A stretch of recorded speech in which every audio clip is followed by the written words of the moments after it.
Live from the BDN Studios, it's Bang and Dang. That's awesome. If you don't like that, then You ain't black. The Battle of Corydon.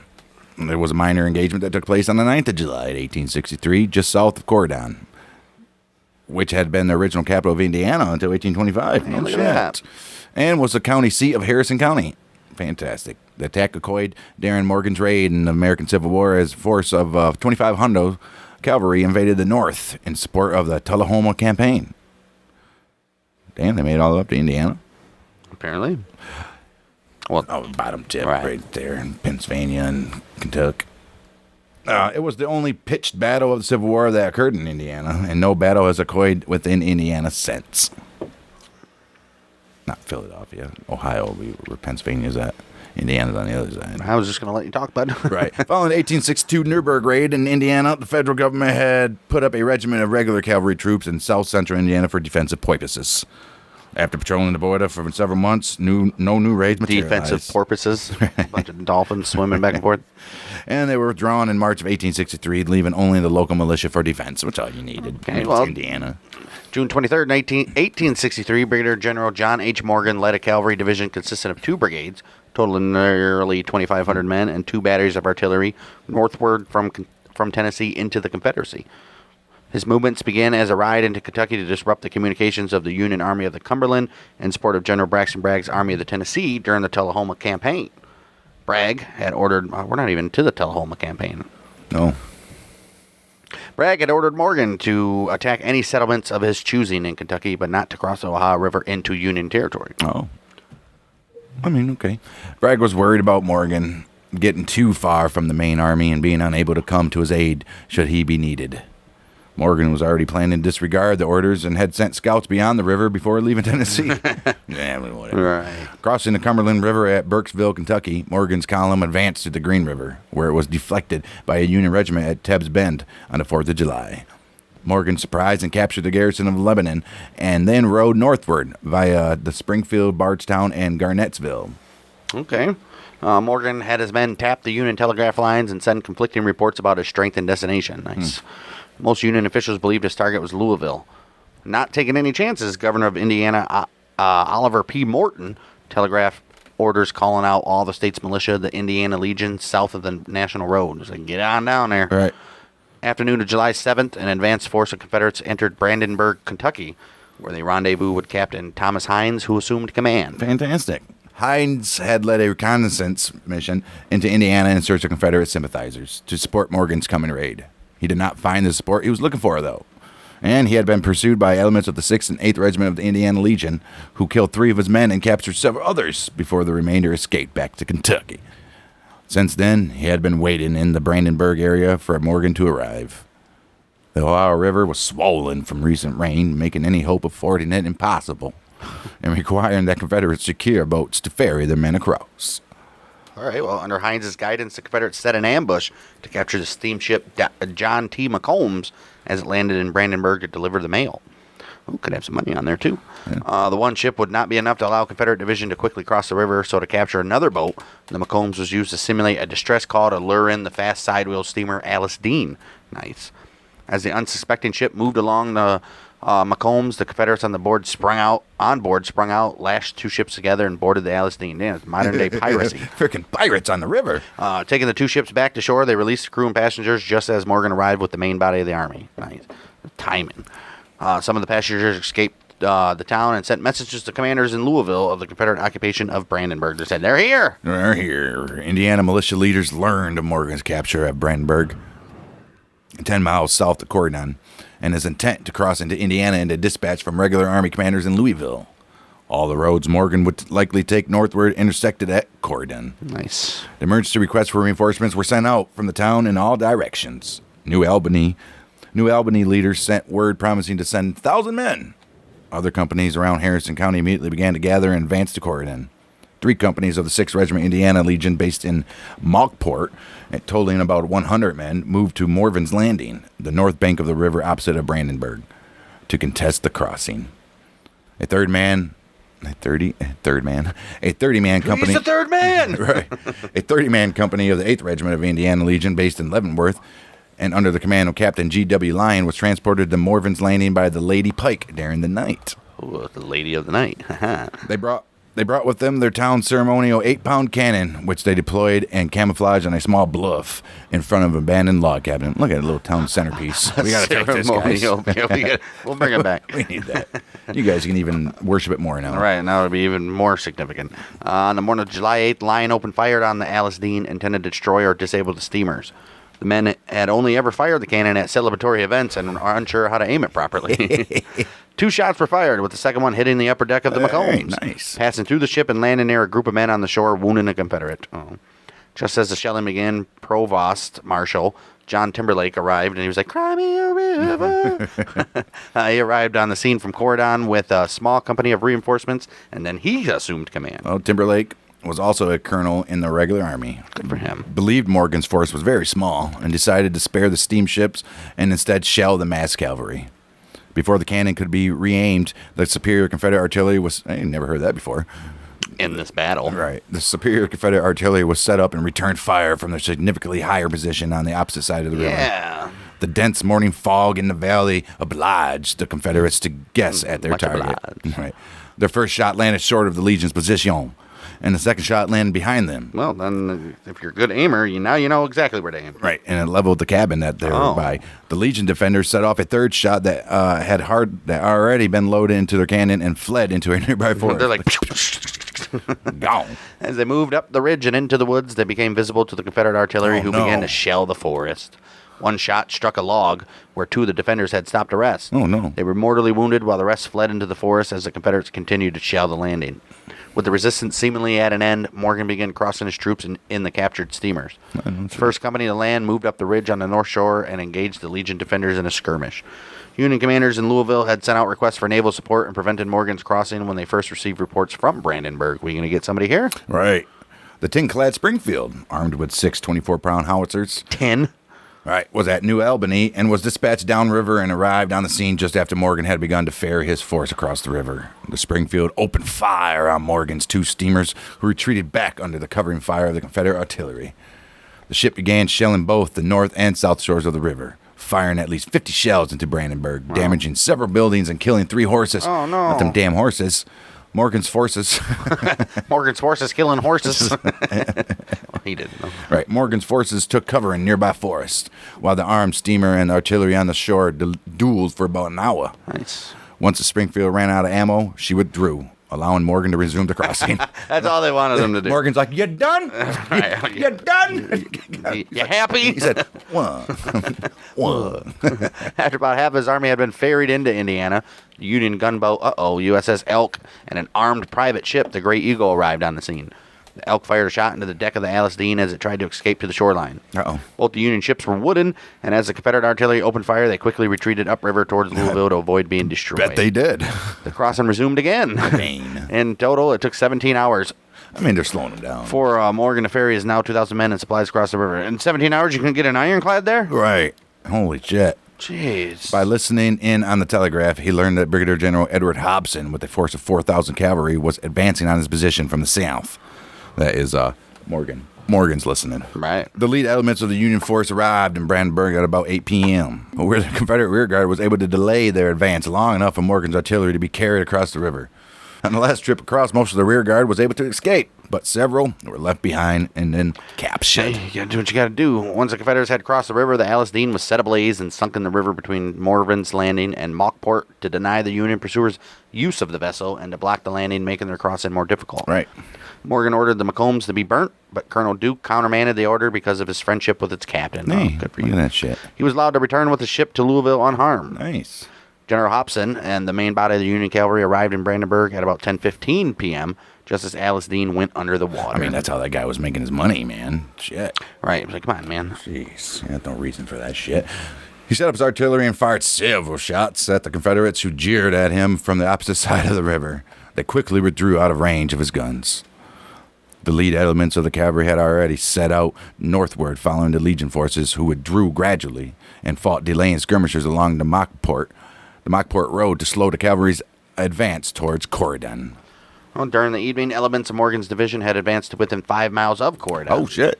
The 4 Legion companies that had attempted to prevent the crossing had been reinforced by 4 additional companies from Corydon, 1 from Elizabeth and 1 from New Amsterdam, making the force about 400. That's it. They lured a company of unsuspecting Confederates. How are they unsuspecting? You're in a war, dude. Into an ambush where they were surrounded. 16 were captured and taken to the Corydon jail.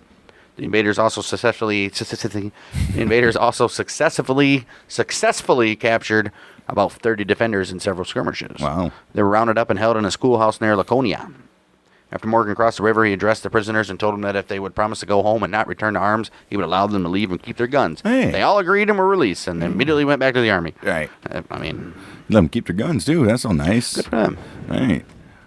That night, Morgan's men camped at Frake's Mill just north of Mockport. They found the area deserted, as all the civilians had fled their homes. In the house where Morgan stayed, the table was set with supper, which he and his men ate before resting for the night. Oh, shit, they just left their supper and gone. It's like that scene in Pineapple Express where they break in while the family's having dinner, and it's like, they're still warm. Putting his hands all in it. Morgan's men tapped the telegraph lines again and began sending false reports that they were headed for New Albany. This information dissuaded New Albany's Legion leaders from sending the large number of reinforcements to Corydon that they had been organizing. Jeez. Like, oh shit, no, you Dude, guys this gotta is stay a here. smart-ass dude. Yeah. Nobody else has been doing this Right. with the telegraphs. Like, dude, Wow. you guys gotta stay here, bud. The next morning, as Confederates resumed their march northward. The next morning, they did resume their march. As they passed up a country road, a shot was fired, killing a soldier. Oh no. The scouts opened fire on a nearby house from which they assumed the shot had come, killing a Lutheran minister and wounding his son. It was the sun. Probably. Corydon was the county seat of Harrison County and the former capital of Indiana, which you said. The town and immediate countryside had about 1,000 inhabitants. And they all have guns. All right. The townspeople had been working all night building a breastwork of crisscross logs on high ridge just south of the town. Nice. Look at these guys taking initiative. All right. I'm like, no, not our place. A pair of Confederate spies had already infiltrated Corydon and reported their findings back to Morgan. As the works were completed, the Legion fell back to the town to take up position behind them. Many older men in town joined in defense, swelling the numbers to about 450. Swelling it. Despite the emergency calls for reinforcements to the regional Legion commanders in New Albany, none of their men arrived before the battle began. The Legion's barricade was about 4 to 5 feet high and stretched 2,500 feet from Amsterdam Road on the far western wing to the Laconia Road on the far eastern wing and straddled the Mockport Road in the center. The 6th Regiment of the Indiana Legion was commanded by the elderly Colonel Lewis Jordan, a veteran of the War of 1812. Oh, shit. Major McGrain, a lieutenant in the regular army and recently returning from the war front, was given command of the West Wing. Captain George LaHue, a veteran of the Mexican-American War, was in command of the East Wing. Look at that shit. Look at this. Some brutal wars there, especially the Mexican-American War. Right. Yeah.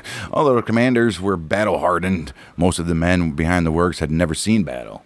I mean, they're in Indiana. Right. The western wing was heavily wooded, but the slope of the ground prevented the defenders or the attackers from seeing each other until they were right on top of each other. The eastern wing of the works was in a mostly open field and afforded little natural cover to the attackers, while the defenders were protected from gunfire behind their wikes. Clearly. 11:30 a.m., July 9th, the 3rd Regiment Kentucky Cavalry, the advance element of the Confederate forces under the command of Colonel Adam Johnson, was sighted moving north along the Mockport Road towards Corydon. Colonel Johnson believed the artillery could have quickly dispersed the 400 farmers turned soldiers, but Morgan was worried about any delay because during the night, the Union forces had begun to cross the river in his rear. See, they're going to close them in. Oh, shit. Morgan's main body with the artillery were still en route, and he decided the Legion should be engaged by the advance forces. All right. By noon, the Confederates had formed an attack line and were in position to advance on the works. Because of the forest on the west side of the Mockport Road, a company of men dismounted and attacked the works head-on. They were repulsed 3 times, but the Legion suffered a casualty.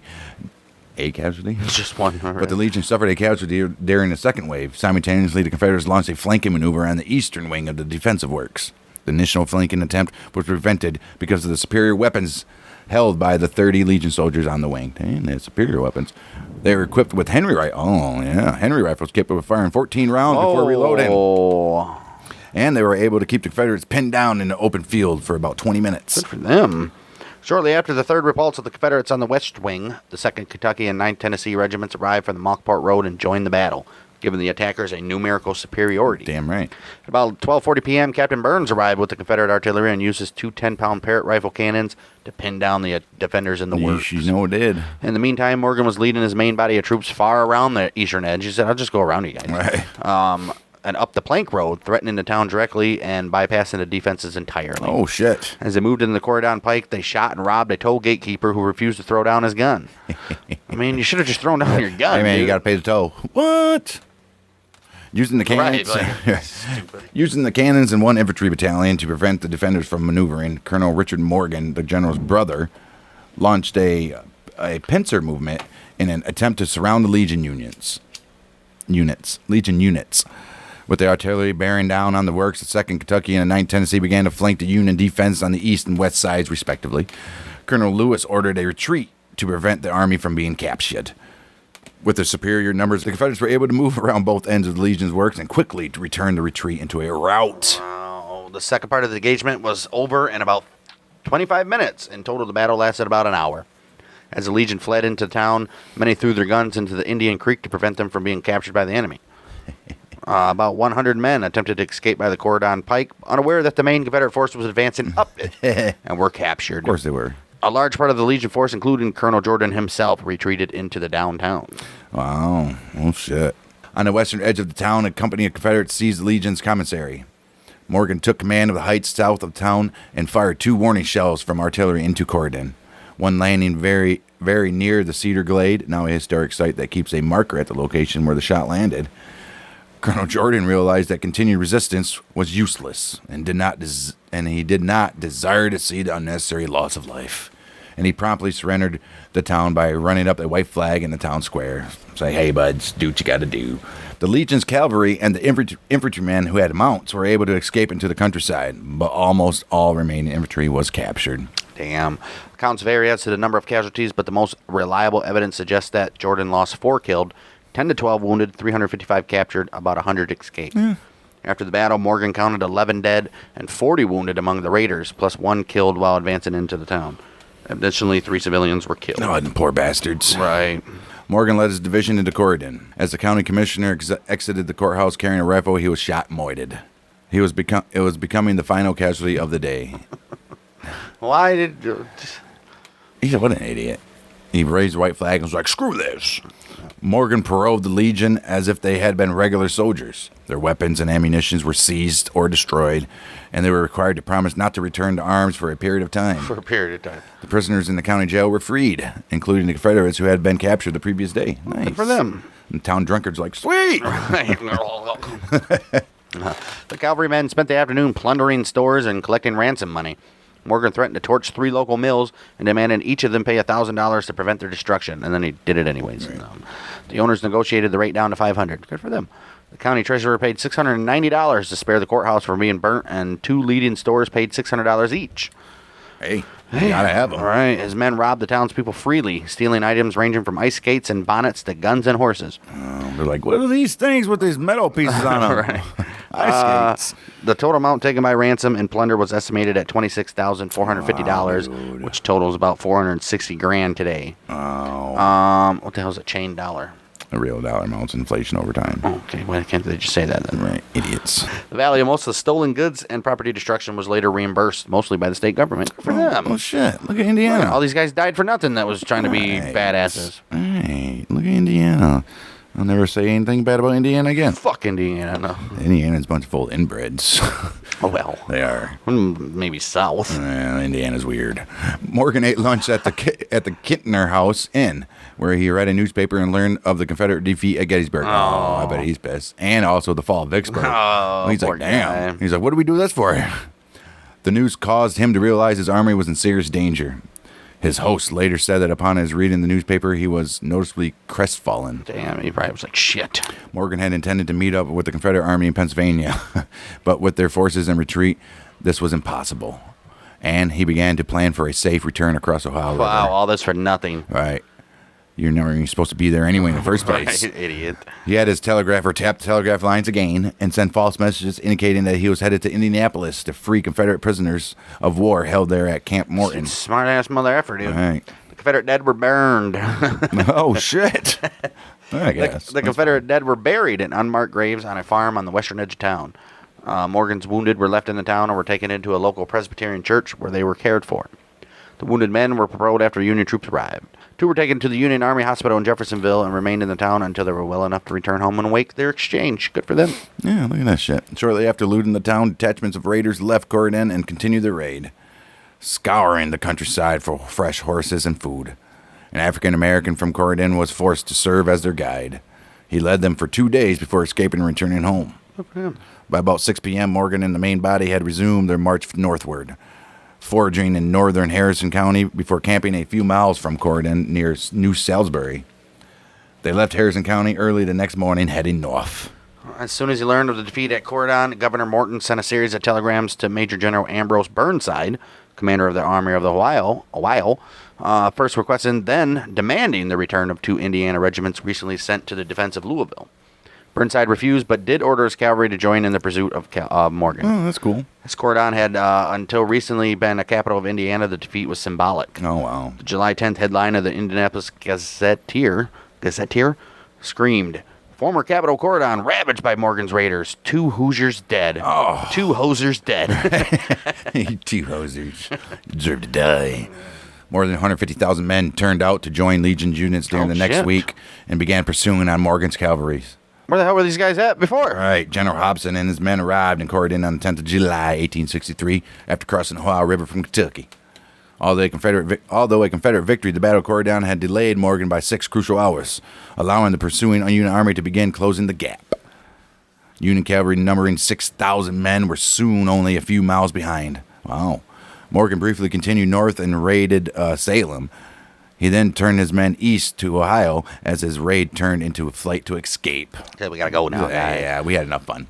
Well, he was eventually thwarted at the Battle of Buffington Island, and then where he tried to cross the Ohio River to safety. Only about 250 of his men were able to cross when Union gunboats brought his attempt to an end. Oh. Morgan was later captured at the Battle of Salineville, the furthest north regular Confederates ever reached. Yep.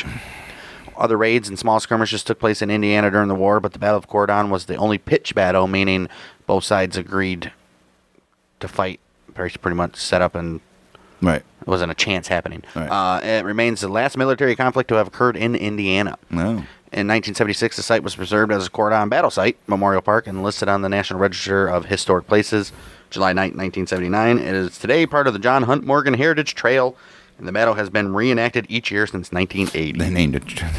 They named it after him in the north. That's still probably the trail he took. All right.